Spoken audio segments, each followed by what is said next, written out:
Bon, je vais t'emmener faire un tour du Témiscouata. Ce que je fais habituellement avec les amis qui viennent me visiter, je les amène faire une petite visite éclair du grand territoire du Témiscouata. Même si je trouve que l'autoroute passe en milieu du village et que ça fait d'une certaine façon du tapage. On dit aux gens de venir se reposer ici, puis on les fait dormir à côté d'une autoroute. Il reste que la route de desserte, c'est quand même quelque chose d'intéressant parce qu'on peut se permettre d'aller tranquillement. On a une fromagerie dans le coin. Ça s'appelle la fromagerie du Détour. Ils font différents types de fromages.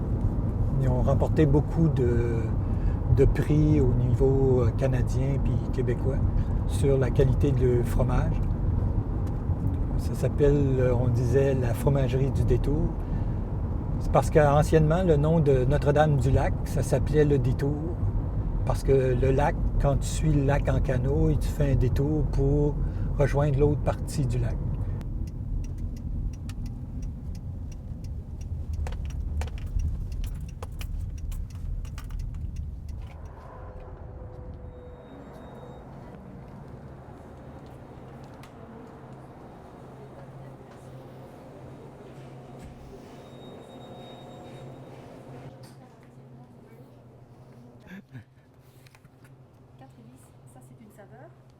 Merci beaucoup. Bonjour, bonne journée.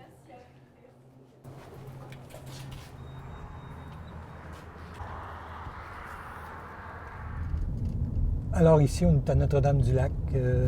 C'est ici qu'on a l'hôpital régional. En fait, Notre-Dame, ça s'appelait le Détour, comme je te disais tout à l'heure. Mais aussi, c'est que ça a été longtemps le chef-lieu du comté de Témiscouata.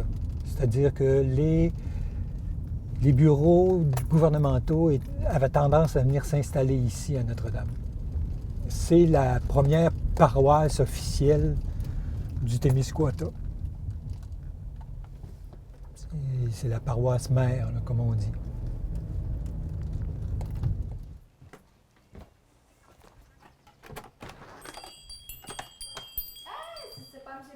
Ben oui, ça va bien.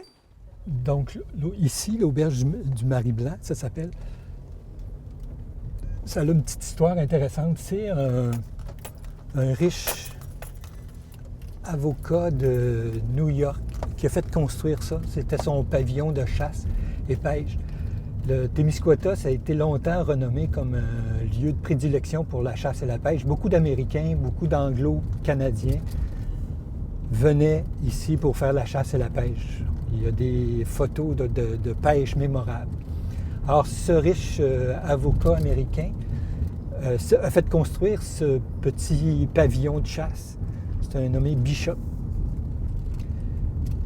Mais c'était pas juste pour venir chasser puis pêcher, c'est parce qu'il y avait une maîtresse qui était une mulatte qui s'appelait Marie Blanc et qui a séjourné ici tout le temps. Donc, c'était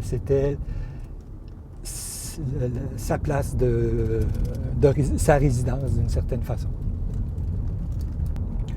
En 1960, Guy Sirois et Jeannine Barre et même le frère de Guy ont acheté cette résidence-là parce que la madame est morte et ça a été mis en vente. Les autres, ils l'ont acheté et ils en ont fait une auberge.